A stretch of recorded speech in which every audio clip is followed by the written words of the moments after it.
नमस्कार दोस्तों, स्वागत है आप सबका हमारे चैनल में। आज हम बात करने वाले हैं भारतीय संविधान संशोधन 103 में क्या-क्या प्रावधान किया गया था इसके बारे में। तो इसका मुख्य उद्देश्य क्या था इसके बारे में हम देखते हैं कि 103वां संविधान संशोधन जो था इसका मुख्य उद्देश्य था 10% रिजर्वेशन ईडब्ल्यूएस।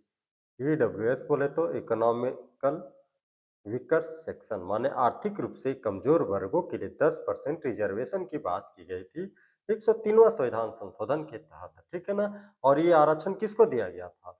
यह आरक्षण जो था कि बिना जाति, कास्ट, नेचुरलाइज यानी या उन सभी लोगों को दिया गया था जो आर्थिक रूप से कमजोर है, ठीक है ना, चाहे वह किसी भी धर्म या किसी भी जाति का हो। इसमें एससी, एसटी और ओबीसी को हटा कर ये नोटिस कर लीजिएगा आप कि किसी भी धर्म या किसी भी जाति का हो। ये कौन हो सकता है? तो जनरल कास्ट वाले जो किसी भी धर्म से हो, उसे 10% रिजर्वेशन दिया गया था इसमें एससी, एसटी और ओबीसी को हटा करके।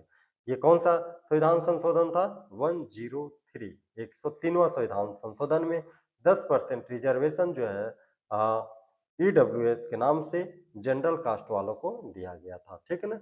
और इसके लिए क्या था? संविधान में दो जगह मुख्य रूप से संशोधन किया गया था। कहाँ-कहाँ? तो पहला था अनुच्छेद 15 15 सब क्लॉक 6 में जहाँ पे शिक्षण संस्थानों की बात की गई थी, तो यहाँ संशोधन किया गया था और इसमें कहा गया कि शिक्षण संस्थान जो कि सरकारी व निजी दोनों में अब जो सरकारी हो या निजी, निजी कहने का मतलब कि जो सरकार द्वारा प्रदत्त हो, मतलब सरकार द्वारा ग्रांट प्राप्त निजी स्कूल्स, कॉलेज हो, ईडब्ल्यूएस के लिए 10% का प्रावधान वहाँ किया जाएगा। अल्पसंख्यक संस्थानों को इससे बाहर रखा गया। जैसा कि मैंने अभी कहा कि एससी और एसटी और ओबीसी को इसमें नहीं दिया गया है, तो ठीक उसी प्रकार से मैं जो अल्पसंख्यक संस्थाएँ होगी, जो पहले से रिजर्व संस्थाएँ हैं, उसमें जो है ईडब्ल्यूएस प्रावधान लागू नहीं होगा। इसके लिए जो सरकारी और निजी संस्थान हैं, वहीं पर ये 10% रिजर्वेशन लागू होगा। और नंबर 2 जहाँ पे संशोधन किया गया है, वो है अनुच्छेद 16 सब क्लॉक 6 अनुच्छेद 16 का सब क्लॉक 6। ये क्या बोलता है? तो सरकारी नौकरियों में ईडब्ल्यूएस को 10% रिजर्वेशन देना। अनुच्छेद 16 आप पढ़े होंगे, मौलिक अधिकारों के तहत ये अनुच्छेद 16 आता है, जिसमें कहा गया है कि सरकारी नौकरियों में सभी व्यक्तियों को समान रूप से अवसर दिया जाएगा। राज्य सरकारें महिला, एससी, एसटी और दिव्यांगों के लिए विशेष प्रावधान कर सकता है। तब उसी में से सब क्लॉक 16 का 6 में जो है कि सरकारी नौकरियों में ईडब्ल्यूएस को अलग से 10% रिजर्वेशन देने की भी बात की गई है। अब ईडब्ल्यूएस कौन है? इसकी क्राइटेरिया क्या होगी? इसकी एबिलिटीज क्या होगी? इसके बारे में कौन डिसाइड करेगा? तो इसके बारे में बताया गया है कि आमतौर पर केंद्र सरकार के नियम के अनुसार केंद्र सरकार कुछ नियम या कंडीशंस लगा रखे हैं कि ईडब्ल्यूएस वो व्यक्ति होंगे जिनके पास ये सारी चीजें नहीं होगी। जैसे कि वार्षिक पारिवारिक आय 8 लाख रुपए से कम होगा, वो व्यक्ति ईडब्ल्यूएस के श्रेणी में आ जाएगा। जिसके पास 5 एकड़ से कम भूमि कृषि योग्य होगी, वो भी व्यक्ति ईडब्ल्यूएस के अंतर्गत आ जाएगा। निर्धारित सीमा से कम रेसिडेंशियल प्लॉट, मतलब कम से कम रेसिडेंशियल प्लॉट हो जहाँ पे वो व्यक्ति रह रहा हो, बहुत ही कम रेसिडेंशियल प्लॉट हो। और एससी, एसटी, ओबीसी को यह कोटा नहीं प्राप्त होगा। मैंने पहले ही बता दिया था एससी, एसटी कोटा को ईडब्ल्यूएस की श्रेणी में नहीं रखा जाएगा, लेकिन ईडब्ल्यूएस के लिए जो मान्य होगा वो क्या होगा? 8 लाख रुपए से कम का पारिवारिक आय होनी चाहिए एक साल के अंतर्गत। 5 लाख एकड़ से कम कृषि योग्य भूमि होनी चाहिए। तो लॉजिक सी बात है, आज के डेट में किसके पास 5 एकड़ जमीन होगी जो कृषि योग्य हो? तो ये अनलॉजिक बात होगी। आज तो 1 एकड़ जमीन नहीं कृषि के लिए लोगों के पास है, 5 एकड़ यहाँ मतलब कोई बात की बात नहीं है, लेकिन रखा गया 5 एकड़ से कम भूमि जो है कृषि योग्य होगी। ये पॉसिबल नहीं है, मतलब सभी के सभी जनरल वाले ईडब्ल्यूएस की श्रेणी में आने आने तय थे।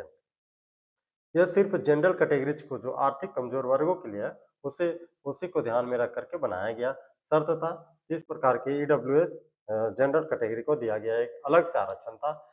50% आरक्षण सीमा जो पहले दी गई थी, उससे पार करते हुए अब जो आरक्षण की सीमा है वो 60% हो गई है।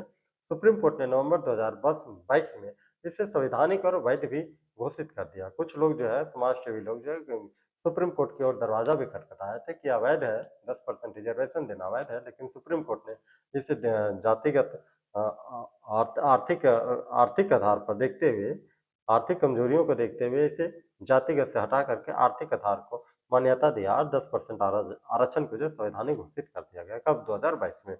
103वें संविधान संशोधन के फायदे क्या-क्या होने वाले हैं? तो ये आर्थिक आधार पर मिलने वाली पहला रिजर्वेशन था। आर्थिक आधार पर मिलने वाला पहला रिजर्वेशन, अभी तक जितना भी रिजर्वेशन है भारत में वो जातिगत आधारित रिजर्वेशन है, लेकिन ये पहला जो है कि रिजर्वेशन आर्थिक आधार पर है। तो आर्थिक आधार पर भी किसके लिए है? तो जनरल के लिए है।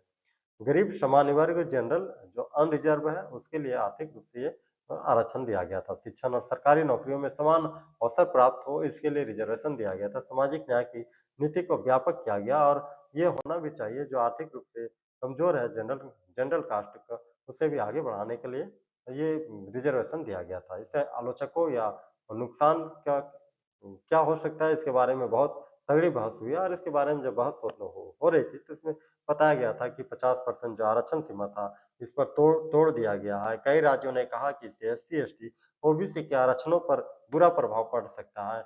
आर्थिक आरक्षण को सोशल बैकवर्डनेस की जगह पर देना संविधान की मूल भावना के खिलाफ बताया गया था, लेकिन ऐसा नहीं है। सुप्रीम कोर्ट ने इसे वैध ठहराया और वैध होना भी चाहिए कि आर्थिक रूप से जब कोई व्यक्ति कमजोर है तो उसे आरक्षण देकर के, रिजर्वेशन देकर के उसे भारत की मुख्य धारा में उसे लाना भारत सरकार की जिम्मेवारी होती है। तो इस आधार पर यदि हम जातिगत आरक्षण को देखेंगे, तो जातिगत आरक्षण से हट करके ये आर्थिक आधार का आरक्षण जो था भारतीय संविधान में पहली बार लागू किया गया था। तो नुकसान भी और आलोचना की गई थी, लेकिन सुप्रीम कोर्ट द्वारा इसे वैध घोषित किया गया था कि आर्थिक रूप से आरक्षण व्यक्ति को जरूरी है।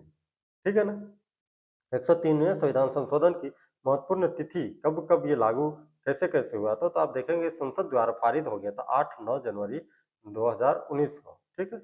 और राष्ट्रपति की मंजूरी उसी साल 12 जनवरी 2019 को मिल गया था, लागू हो गया था 14 जनवरी। तो 14 जनवरी 2019 को इस प्रकार से जो है कि 103वें संविधान संशोधन 2019 से भारतीय संविधान के परिपटल में आता है और जनरल कास्ट के लोगों के लिए 10% रिजर्वेशन भारतीय संविधान द्वारा प्रदान किया जाता है। तो हमने देखा कि 103वां संविधान संशोधन जनरल कास्ट को ईडब्ल्यूएस ईडब्ल्यूएस दिया गया था 10% रिजर्वेशन। तो मिलते हैं अगले वीडियो में, तब तक के लिए नमस्कार, जय हिंद, जय भारत। फिर मिलते हैं अगले वीडियो में।